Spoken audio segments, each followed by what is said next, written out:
So there I was planning out my review of this new knife, and I decided to go ahead and check the website just to, make sure of a few little details. And then it hit me, and I like everything else about this knife except for this one little thing, except it's not a little thing. Let's go ahead and talk about the brand new GeoKnife Fantasm.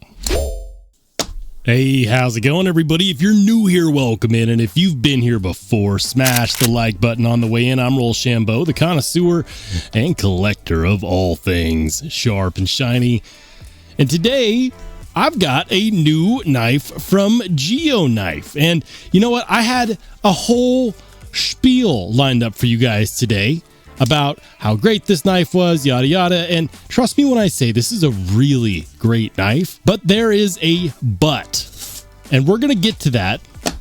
But I figured instead of spoiling the video, let's talk about all the things that I love about this knife, and then we'll talk about the one thing that might actually be a deal breaker. This is the brand new GeoKnife Fantasm. Check that out, guys. It's beautiful.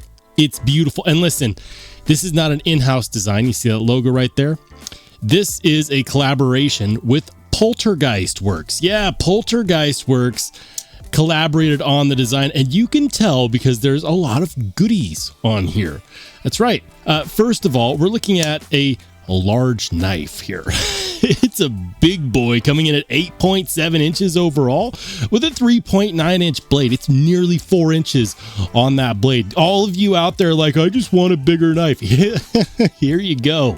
If the regular knives out there are too small, if you're constantly finding yourself in the comment section saying, call me when they make it bigger, here you go. Look, GeoKnife has been doing this for a minute now, and their combination of materials should be pretty straightforward at this point. We got cryo-treated M390. They shoot for 60 to 62 Rockwell perfection. We've got a titanium handle scale construction, single-sided captive pivot crossbar lock with T8 body screws and T8 pocket clip screws. Great.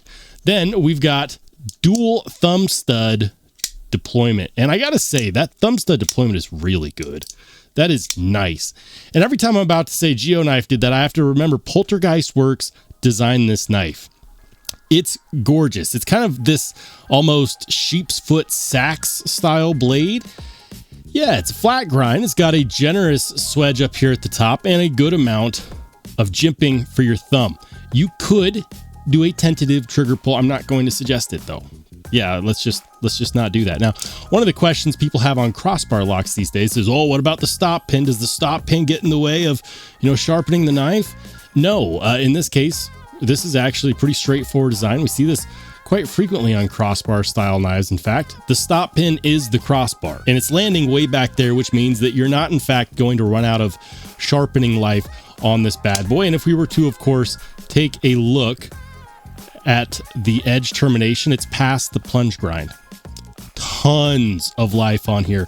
Tons of life on here. And here's the deal. It's not necessarily super thin right here at the blade stock. It's a saber flat, and I've got to say it slices through cardboard really, really well. It's nice. Now that action, you might be noticing it's silky smooth. There is no grinding. You feel nothing. You know why? Phosphor bronze washers. Now, one of the issues that a lot of crossbar style locks with phosphor bronze washers have is that you find yourself either sacrificing action for lockup or vice versa. And in this case, the action is perfect and there is no wiggle or jiggle. That is locked out. And the action, I'll never get tired of crossbar lock knives with phosphor bronze washers. It's great. It's amazing. It feels incredible. There's no resistance whatsoever on that shut. Quality of life is good. We've come to expect a really good quality of life from GeoKnife, and check it out. Perfect blade centering, perfect action, perfect lockup. They've got a beautiful collaboration here with Poltergeist Works. What's the problem, Rollshambo? Because you promised me. Was that clickbait? No.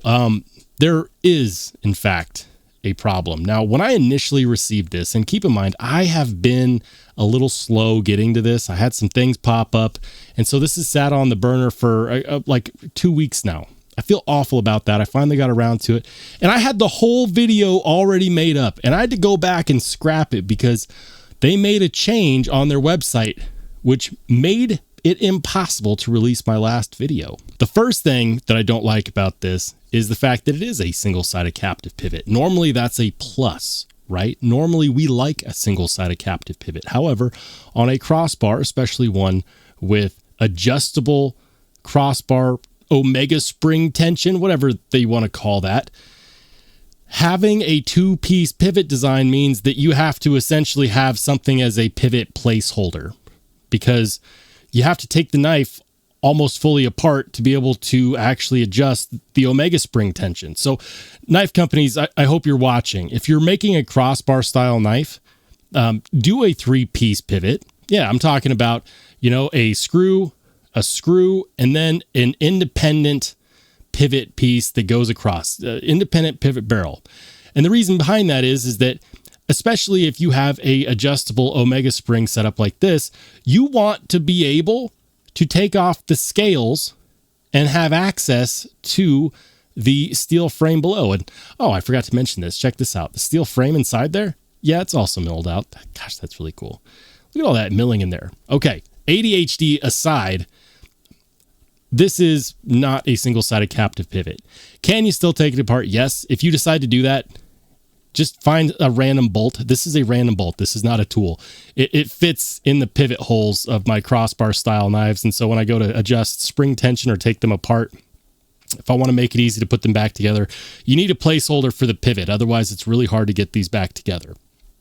If you didn't know, now you know. Let me know in the comments section down below if you want me to make a video on how to more easily take apart and reassemble your crossbar style knives that don't have a free-floating pivot like what I'm mentioning. So that's the first thing, right? Not a huge deal. I've got a way around that. The deal breaker, and I know this is going to be a deal breaker for a lot of people, is that Geoknife has raised their prices. Yeah, they've raised their prices, guys. And it's too bad. You remember the Geoknife ethereal cutter? The knife with titanium crossbar style lock, Damascus pivot collar, cryo-treated M390 T8 hardware, you know, 125 bucks. $200. How about that? $200. How about that? Yeah, and it's not just on that knife either. No, on the Fantasm, when they initially sent this to me, the price was like $159, okay?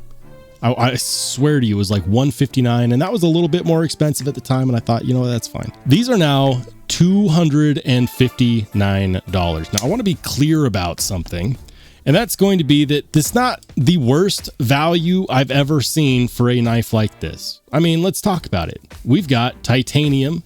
We've got a reversible pocket clip. Look at that. Look at how good they did that. Yeah. Yeah, the pocket clip has like an inset piece there that matches. Perfection.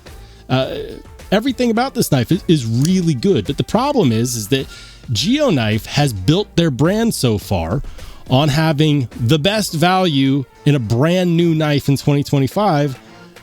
They were extremely competitive. Now, I'm not sure if these price hikes are due to tariffs or due to something else entirely. I wouldn't be surprised if it was due to tariffs, because tariffs, especially on China, continue to go up.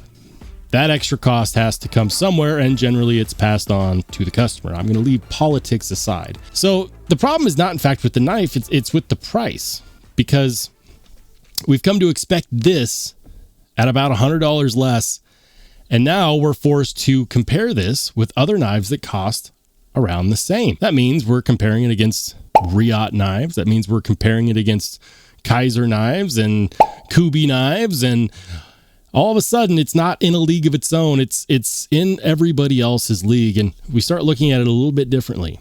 For example, at $259, I'm not the biggest fan of the lettering on the pocket clip. Beautiful pocket clip, by the way. Kind of wish the branding was somewhere else. Maybe put it on the pivot. At $259, you know, I'm looking at this saying, you know what? What else is out there at this price range? Would I rather have this than other knives at that price? And the fact of the matter is that while this is a really good knife, that pause in questioning, that pause in thinking is going to get a lot of people, because a lot of people are going to look at that and say, I'm not sure if I'm okay paying that price for a knife that just 6 months ago, just 6 weeks ago, would have cost me $100 less. And not just this one. It's also on all of their other knives. Every single knife in the Geo knife lineup is now way more expensive than it was. And that's something that we got to consider. Is it still a great knife? Absolutely. These guys, this crossbar setup here, you see that? Super comfortable. Super comfortable. The action is perfection. Poltergeist Works designed one hell of a knife, and Geo Knife made it come to life. And they deserve all the props in the world for that. I think that I would like this to be, even with the price hike due to tariffs, about $60 cheaper. I think that if they had, you know, said, you know what, $200 and we'll call this good, I would have been good with that. As it stands, this is just tough. It's tough to swallow. And I'm curious to see what you guys have to say. Can Geo Knife compete in this price range, or are they out of their depth? Let's talk about it in the comment section down below, guys. If you enjoyed this video, if you enjoyed my candor, please let me know. And if you would like to watch some more awesome knife and EDC content, go ahead and click on one of the videos that pops up next.